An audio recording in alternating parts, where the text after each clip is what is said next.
হেই, কি অবস্থা সবার? কেমন আছো? তোমরা যারা ২০২৬ সালে এইচএসসি পরীক্ষা দিবা, আজকের সাজেশন ভিডিওটি শুধুমাত্র তোমাদের জন্য। জানুয়ারি থেকে তোমাদের হয়তো টেস্ট পরীক্ষা শুরু হয়ে যাবে। তো এই সাজেশনটা মেইনলি টেস্টের জন্য এবং ফাইনালের জন্য বানানো হইছে। এই সাজেশনটা এখন থেকেই পড়লে তোমার টেস্ট প্লাস ফাইনাল ২ টাই কভার হয়ে যাবে।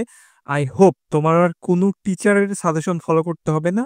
আর এই সাজেশনের মধ্যে থেকে বাংলা সেকেন্ড পেপারের A to Z কমন পেয়ে যাবে। আমরা হচ্ছে ব্যাকরণ অংশের সাজেশনটাও দিব এবং হচ্ছে লিখিত অংশের সাজেশনটাও এই একটা ভিডিওতেই দিয়ে দিব। তাহলে চলো ক্লাস ভিডিওটা শুরু করা যাক। তোমাদের হচ্ছে ব্যাকরণ অংশে থাকবে ৩০ মার্ক এবং লিখিত অংশ থাকবে হচ্ছে ৭০ মার্ক। প্রথমে আমরা ৩০ মার্কের সাজেশনটা দিব, পরবর্তীতে আমরা হচ্ছে লিখিত অংশের সাজেশনটা দিয়ে দিব আরকি। এই ভিডিওতে দিব, কিন্তু হচ্ছে প্রথমে ব্যাকরণ অংশটা শেষ করে নিই। আর তোমাদের হচ্ছে প্রত্যেকটা প্রশ্নেরই ক থাকবে এবং অথবা থাকবে, যার যেটা ভালো লাগে ওইটা আনসার করতে পারবা। ওকে? সো তোমাদের হচ্ছে ১ নাম্বার প্রশ্নের কেউ যদি ক পড়ো তাহলে কোনগুলো পড়তে হবে? উদাহরণসহ অধ্বনি উচ্চারণের ৫ টা নিয়ম লেখো, এ ধ্বনি উচ্চারণের ৫ টা নিয়ম লেখো, ম ফলা, ব ফলা, জ ফলা উচ্চারণের ৫ টা নিয়ম লেখো। এই ৫ টা খুবই গুরুত্বপূর্ণ। এই ৫ টার মধ্যে ইনশাআল্লাহ একটা পেয়ে যাবা তোমরা হচ্ছে যদি কেউ ১ নাম্বার প্রশ্নের ক উত্তর করো। আরো একটা অতিরিক্ত হিসেবে দেওয়া হয়েছে উচ্চারণ রীতি কাকে বলে? বাংলা উচ্চারণের ৫ টা নিয়ম লেখো। তাছাড়াও তোমাদের আরো আসতে পারে অয়ের সংবৃতি উচ্চারণ, বিবৃতি উচ্চারণ, অন্ত, মধ্য এসব আসতে পারে। তোমরা জাস্ট একবার দেখে নিও, তাহলে হচ্ছে হয়ে যাবে। তবে হচ্ছে সবথেকে বেশি এসে থাকে অধ্বনি উচ্চারণের ৫ টা নিয়ম। এই অধ্বনি যখন চাইবে তখন তোমরা সংবৃত, বিবৃত, ওই অন্ত, মধ্য যা আছে যেকোনো ৫ টা দিয়ে দিলেই হবে আরকি, যেহেতু উল্লেখ করে বলা হচ্ছে না। এই তো। আর অথবাতে থাকবে হচ্ছে যেকোনো ৫ টি শব্দের উচ্চারণ লেখো। ৮ টা শব্দ দেওয়া থাকবে। যেমন এখানে উদাহরণ হিসেবে দেওয়া হয়েছে কবিতা, অধ্যাপক, ইতঃপূর্বে, ছাত্র, উপস্থিত, ব্যবহার, দায়িত্ব, একাডেমি। সো এই টাইপের শব্দ দেওয়া থাকবে। এই শব্দগুলোর হচ্ছে প্রমিত উচ্চারণ, অর্থাৎ আমরা মুখে যেটা উচ্চারণ করি ওইটা আমাদের লিখতে হবে। এইগুলা কোথা থেকে পড়বা? সাজেশন অথবা ২৪, ২৩, ১৯ বোর্ড প্রশ্ন। তোমরা যারা বাংলা সেকেন্ড পেপারে একটা কোপ দিতে চাও, লাইক ৮৫ প্লাস পাইতে চাও, তাদের পড়ার টেবিলে বা ফোনের মধ্যে এই পিডিএফটা থাকা খুবই জরুরি। এই সাজেশনে তোমার হচ্ছে ১ থেকে ৭ পর্যন্ত উত্তর সহ আছে, লিখিত অংশ লেখার নিয়ম, দেন কি পড়তে হবে এই বিষয়গুলো থাকছে। জাস্ট আমি তোমাকে একটু ডেমো দেখাচ্ছি। এখানে দেখো ১ নাম্বার প্রশ্নের সাজেশন এইগুলা দেওয়া আছে। তো এখানে আবার এসবের উত্তর দেওয়া আছে। মানে ১ নাম্বার প্রশ্নের ক-র উত্তর আছে এবং খ-র উত্তর আছে। এখন দেখো উচ্চারণগুলো মানে স্টার মার্ক করে দেওয়া আছে যে কোনগুলো বেশি ইম্পোর্টেন্ট, কোনগুলো কম ইম্পোর্টেন্ট। সো খুব বেশি দেওয়া নাই, আমি তোমাদেরকে দেখায় দিচ্ছি। এই কয়েকটা পড়লে তুমি 100% সিওর ৮ টার মধ্যে ৮ টাই কমন পাবা। আর আমাদের সাজেশন পড়লে ১ থেকে ৭ পর্যন্ত তুমি ৪০ এ ৪০ই কমন পাবা ইনশাআল্লাহ। আবার আমি দেখাচ্ছি তোমাদের ২ নম্বর প্রশ্ন। ২ নম্বর প্রশ্নের এই যে এখানে ক এর সাজেশন দেওয়া আছে, দেন এখানে ক এর উত্তর দেওয়া আছে। আবার শুদ্ধ বানানগুলো সুন্দরভাবে দেওয়া আছে, এই যে আমি তোমাকে দেখাচ্ছি। তো খুব বেশি দেওয়া নাই, অল্প করে দেওয়া আছে। সো এসব পড়লেই হয়ে যাবে। আমাদের প্রত্যেকটা প্রশ্নেরই উত্তর দেওয়া আছে। ঠিক আছে? এই যে তোমাকে আমি হচ্ছে ডেমো দেখাচ্ছি। এই যে ৩ নাম্বার প্রশ্নের উত্তরগুলো এখানে দেওয়া আছে। দেন হচ্ছে তোমার এই যে প্রত্যয়ের উত্তরগুলো দেওয়া আছে। মানে সবকিছুই আছে। আর এই সাজেশনের দাম বেশি না, মাত্র ৳৯৯। তুমি ৳৯৯ দিয়ে এই পিডিএফটা তুমি হচ্ছে পেয়ে যাবে। তো যারা নিতে চাও তারা হচ্ছে এই নাম্বারে যোগাযোগ করো। WhatsApp এ নক দিলেই এই পিডিএফটা তোমরা পেয়ে যাবে। এখন তোমরা আমাকে প্রশ্ন করতে পারো যে ১ নাম্বার প্রশ্নের ক উত্তর করব নাকি অথবা উত্তর করব? এখানে অবশ্যই তোমরা অথবা উত্তর করবে। কেন অথবা উত্তর করবে? দেখো এইগুলা তোমাকে ৫ টা নিয়ম লিখতে হবে, ৩ টা ৪ টা করে উদাহরণ দিতে হবে। অনেক সময় লেগে যাবে। এসবের দরকার নাই। এগুলো আমরা ওইভাবে পড়বও না, জাস্ট হচ্ছে নিয়মগুলো শিখবো আর আমরা উত্তর করব মূলত ১ নাম্বার প্রশ্নের অথবা। অথবাতে জাস্ট এই যে কবিতা তুলে আমাদের সমান দিয়ে লিখতে হবে বা এরো চিহ্ন দিয়ে লিখতে হবে। কই করে কো, বয়ে হিস্যি, তয়ে আকার। কবিতা আমরা ১ মার্ক পেয়ে গেলাম। অধ্যাপক তুলে অধ্যাপক ভেঙে আমাদের লিখতে হবে। এর জায়গায় ও হবে। খুবই সহজ এগুলো। ক্লাস দেওয়া আছে। দেন তোমরা যদি সাজেশন পিডিএফটা নাও, ওই সাজেশন পড়লে তোমরা 100% কমন পাবা। মানে হচ্ছে ৮ টার মধ্যে ৮ টাই কমন পাবা। তাহলে ১ নাম্বার প্রশ্নের অথবা উত্তর করবা। এবার আসা হচ্ছে ২ নাম্বার প্রশ্ন। ২ নাম্বার প্রশ্নের কেউ যদি ক উত্তর করো, এখান থেকে ২ নাম্বার প্রশ্নেরও ক উত্তর করবে না। তারপরেও যদি কেউ পড়ো তাহলে কোনগুলা পড়বা? পড়বা হচ্ছে বাংলা একাডেমি প্রণীত প্রমিত বাংলা বানানের ৫ টা নিয়ম লেখো। এইটা খুবই গুরুত্বপূর্ণ। দেখবা যে তোমাদের টেস্ট পরীক্ষায় যদি হচ্ছে তুমি যে বোর্ডের আন্ডারে পরীক্ষা দিচ্ছ, ওই বোর্ডে যদি ২০২৫ সালে এই প্রশ্নটা এসে থাকে তাহলে তোমাদের দিবে না, অন্য প্রশ্নগুলো দিয়ে দিবে। যেমন এখানে আরো দেওয়া হইছে বাংলা একাডেমি প্রণীত প্রমিত বাংলা বানানের অতৎসম বানানের ৫ টা নিয়ম লেখো। দেন এখানে অতৎসম আছে, দেন তৎসম আছে। বাংলা বানানের ইকারের ৫ টা নিয়ম, নত্যবিধান বলতে কি বুঝায়, সত্যবিধান বলতে কি বুঝায়, উদাহরণ সহ আলোচনা করো। সো এখানে ৬ টা দেওয়া হইছে, ৬ টাই গুরুত্বপূর্ণ। যদি কেউ 2 নাম্বারে ক পড়ো, তোমরা অনেকেই হয়তো এইগুলা অ্যান্সার করতে পারো। যদি করো তাহলে এসব পড়লে হয়ে যাবে। তবে আমি বলব এগুলা উত্তর করার দরকার নেই। যেমন ১ এর ক, ২ এর খ এসব উত্তর করার দরকার নেই।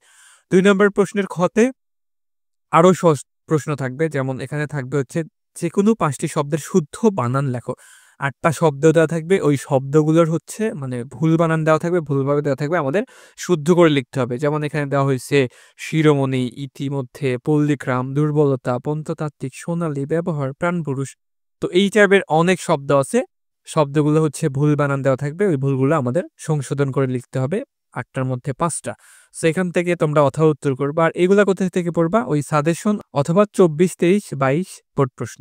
সাজেশন যদি পড়ো তাহলে আর এই বোর্ড প্রশ্নগুলো তোমাদের ওইভাবে রিভিশন করতে হবে না বা পড়তে হবে না। শুধু সাজেশন পড়লে হয়ে যাবে। আর সাজেশন তো আসলে সবাই নিবা না। ঠিক আছে? আর যারা না নিবা তারা সাজেশন যদি পড়ো তাহলে আর এই বোর্ড প্রশ্নগুলো তোমাদের ওইভাবে রিভিশন করতে হবে না বা পড়তে হবে না। শুধু সাজেশন পড়লে হয়ে যাবে। আর সাজেশন তো আসলে সবাই নিবা না।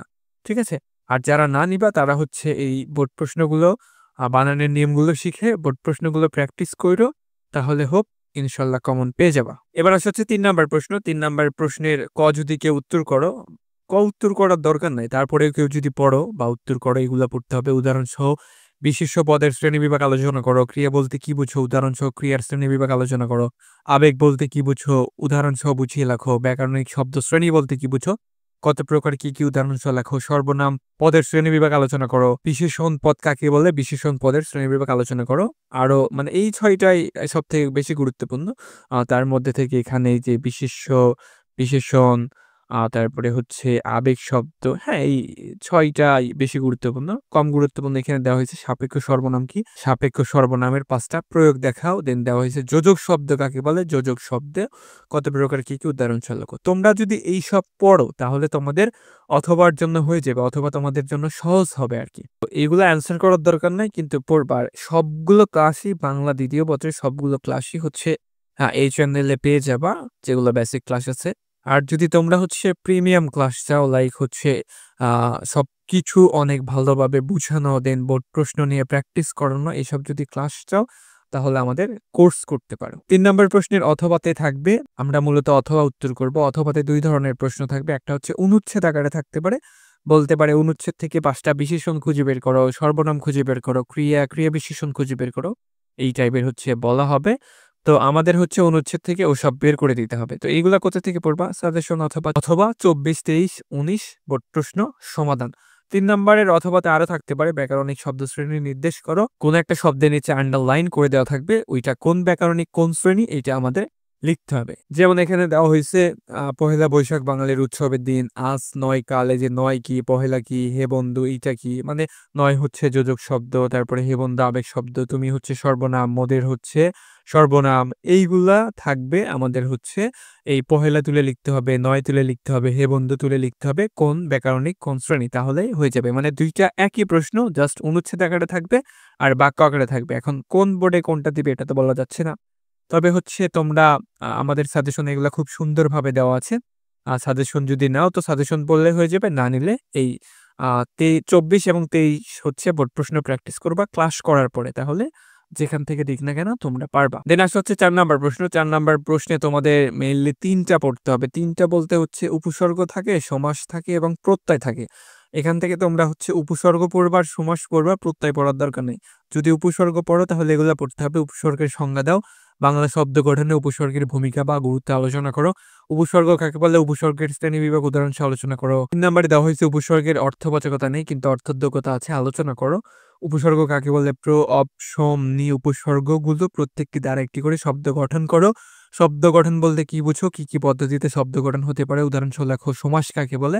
তো এইগুলা হচ্ছে দেওয়া হয়েছে এখান থেকে ১, ২, ৩, ৪ নাম্বার খুবই গুরুত্বপূর্ণ। আর হচ্ছে ৫, ৬ মানে অতিরিক্ত হিসাবে ২ টা দেওয়া হয়েছে, এই ২ টা। আর সমাস, শব্দ গঠন এই ২ টা এতটাও গুরুত্বপূর্ণ না।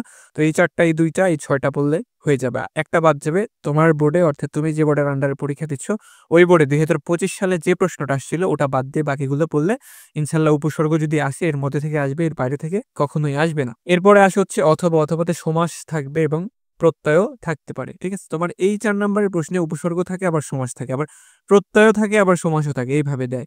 তোমরা যদি ২ টা পড়ো, উপসর্গ পড়বা আর সমাস পড়বা, যেকোনো একটা পাবা। সমাসই বেশি দিয়ে থাকে, প্রত্যয় কম দিয়ে থাকে। প্রত্যয় আর হচ্ছে সমাস বেশি দিয়ে থাকে আরকি। উপসর্গ একটু কমই দেয়। এই তো। তো তোমরা যদি উপসর্গ সমাস পড়ো তাহলে 100% সিওর একটা কমন পাচ্ছ, আর এখান থেকে সমাস অ্যান্সার করবা। সমাসের জন্য হচ্ছে পড়বা, যদি আমাদের সাজেশন পড়ো, সাজেশন পড়লে হয়ে যাবে। আর যদি সাজেশন না পড়ো তাহলে বোর্ডে যেগুলো সবথেকে বেশি বার আসছে ওইগুলা পড়লে হয়ে যাবে। আর প্রত্যয়ের জন্য ১৯, ১৮, ১৭ বোর্ড প্রশ্ন পড়লেই ইনশাআল্লাহ কমন পাওয়া যাবে। এবার আসা হচ্ছে ৫ নাম্বার প্রশ্ন। ৫ নাম্বার প্রশ্নের ক কেউ উত্তর করবা না। তারপরেও যদি কেউ পড়ো তাহলে এগুলো পড়তে হবে। বাক্য কাকে বলে, একটি সার্থক বাক্যের কি কোন থাকা প্রয়োজন, উদাহরণ সহ আলোচনা করো। বাক্য কাকে বলে, গঠন অনুসারে বাক্য কত প্রকার ও কি কি উদাহরণ সহ লেখো। বাক্য কাকে বলে, অর্থের দিক থেকে বাংলা বাক্য কত প্রকার ও কি কি উদাহরণ সহ লেখো। বাক্য রূপান্তর কাকে বলে, বাক্য রূপান্তরের উদাহরণ দাও। তো এইগুলা দেওয়া হয়েছে। এইগুলা পড়লে ইনশাল্লাহ ক এর জন্য হয়ে যাবে। আমরা মূলত হচ্ছে ৫ নাম্বার প্রশ্নের অথবা পড়ব। অথবাতে হচ্ছে ৮ টা বাক্য দেওয়া থাকবে। ওই বাক্যগুলোর বাক্য রূপান্তর করতে হবে। অর্থাৎ এক বাক্য থেকে অন্য বাক্যে রূপান্তর করতে হবে। আর এইগুলো হচ্ছে আমাদের ক্লাস আপলোড করা আছে। আর সাজেশন পিডিএফ এর মধ্যেও থাকছে। ৭০ টার মতো মনে হয় দেওয়া হইছে। ওই ৭০ টা যদি তোমরা না বুঝে মুখস্থ করো, ইনশাআল্লাহ ওখান থেকে ৫ টা ৬ টা এমনিতেই কমন পেয়ে যাবে। আর যারা হচ্ছে সাজেশন দিবে না তাদের জন্য এই যে লেখায় আছে এগুলা পড়লে হয়ে যাবে। এই ৮ টা থাকবে, ৫ টা দিতে হবে। যেমন এখানে দেওয়া হইছে, অনুগ্রহ করে সব খুলে বলুন। যৌগিক বাক্য করতে বলছে। অনুগ্রহ করুন এবং সব খুলে বলুন। এই যে এবং দিয়ে আমাদের যৌগিকটা করতে হইছে। আমার বন্ধু হরিশ, এটা জটিল। যে হরিশ সে আমার বন্ধু। এই যে সে নিয়ে আসা হইছে। যে সে দিয়ে জটিল বাক্য করতে হয় আরকি। এই তো। সো এগুলা খুবই সহজ আছে। ক্লাস দেখার পরে প্র্যাকটিস করলে পৃথিবীর যেখান থেকেই আসুক না কেন এসব পারা যাবে। তাহলে ৫ নাম্বার প্রশ্নের আমরা অথবা পড়ব, অথবাই উত্তর করব। এবার আসা হচ্ছে ৬ নাম্বার প্রশ্ন। ৬ নাম্বার প্রশ্নের ক আমরা উত্তর করব, খ নাম্বার এটা পড়ব না, উত্তর করব না। ক নাম্বারে কি থাকবে, বাক্য শুদ্ধকরণ যেকোনো ৫ টি। ৮ টা বাক্য দেওয়া থাকবে, বাক্যের মধ্যে বিভিন্ন ভুল দেওয়া থাকে। মানে এই নিয়মের মধ্যে থেকেই তুমি পাবা। আমি যে কয়েকটা বলে দিচ্ছি, একটা হচ্ছে আ এক বচন বহু বচন, দেন হচ্ছে গুরুচণ্ডালের দোষ, সাধুচলিতর মিশ্রণ, আ বাহুল্যজনিত দোষ, তারপরে হচ্ছে প্রবাদ বাক্য, বানানের ভুল। এই ভুলগুলোই থাকে। এই ৮ টা থাকবে, ৮ টার মধ্যে ৫ টা দিতে হবে। যেমন এখানে দেওয়া হয়েছে, অধিক সন্ন্যাসীতে তাঁতি নষ্ট। এটা একটা প্রবাদ বাক্য। এটা হবে অধিক সন্ন্যাসীতে গাজন নষ্ট। অশ্রু জলে বুক ভেসে গেল। একবার অশ্রু ব্যবহার করছে, আবার জলে ব্যবহার করছে। অশ্রু মানেই তো হচ্ছে মানে জল বুঝে আরকি। এটা হবে অশ্রুতে বুক ভেসে গেল, অথবা চোখের জলে বুক ভেসে গেল। এভাবে দেওয়া যাবে। তারপরে দেখো, অপমান হবার ভয় নেই। এটা হবে অপমান হয় না। এটা তোমার হচ্ছে হবে অপমানিত। এগুলা হচ্ছে বিশেষণের বিশেষ্য হবে। আ এভাবে হচ্ছে ছোট, ছোট ভুল থাকে। ভুলগুলো সংশোধন করে লিখলে হয়ে যাবে।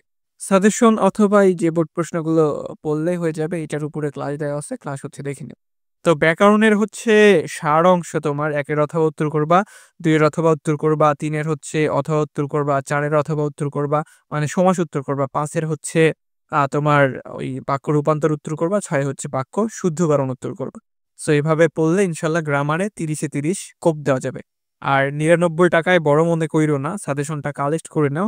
এই সাজেশন পড়ে তোমাদের হচ্ছে সিনিয়র গুলো বাংলা সেকেন্ড পেপারে ৯০ পর্যন্ত পাইছে। ঠিক আছে? আর আমাদের সাজেশনের বাইরে থেকে প্রশ্ন হয় না। আমি পাবলিক রিভিউ দেন হচ্ছে সাজেশন ডেমো ডিসক্রিপশনে দিয়ে দিব। তাহলে আমরা এখন লিখিত সাজেশনের দিকে চলে যাই। চলো।